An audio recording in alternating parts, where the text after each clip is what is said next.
13 years later, the Pilgrims land on Plymouth Rock.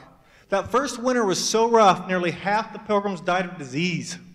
Can you imagine? These poor people suffered loss after loss after loss. And yet they still had a better year than Michigan.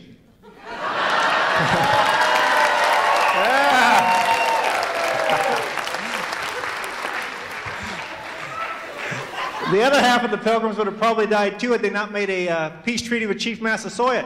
How long would you guess that peace treaty lasted? 50 years.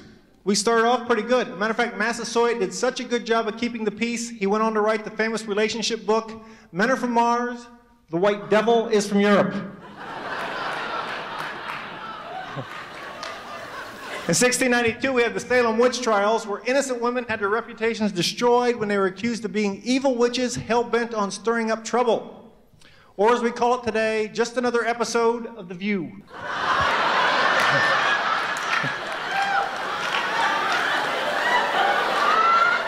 So then we fought the Revolutionary War, and thanks to this man we won, so we made George Washington our first president. George Washington was paid $25,000 a year back then. That was a lot of money. That would be the equivalent of $1 million today.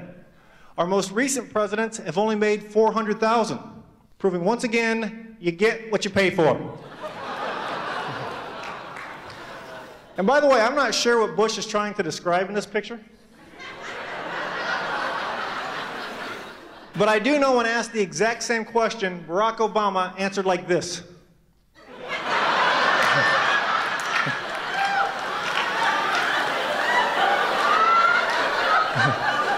Which is impressive unless you compare him to John McCain.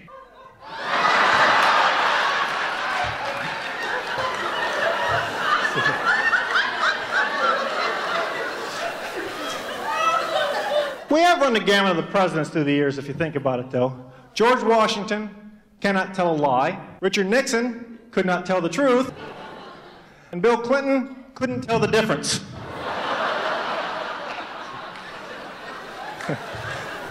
Our first vice president, John Adams, said the vice presidency was the most insignificant office man ever conceived.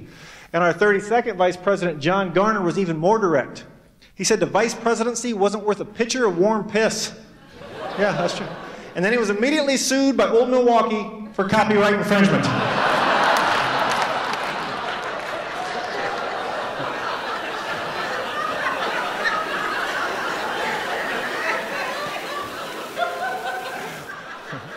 Now that's our 16th president, Abe Lincoln, the man, the icon, the beard. But did you guys know when Lincoln first got elected president, he didn't have a beard? After he was elected, when he got a letter from a 12-year-old girl saying he would look better with whiskers. And she was right, although her advice for him to give all of his speeches in full kiss makeup was a complete disaster.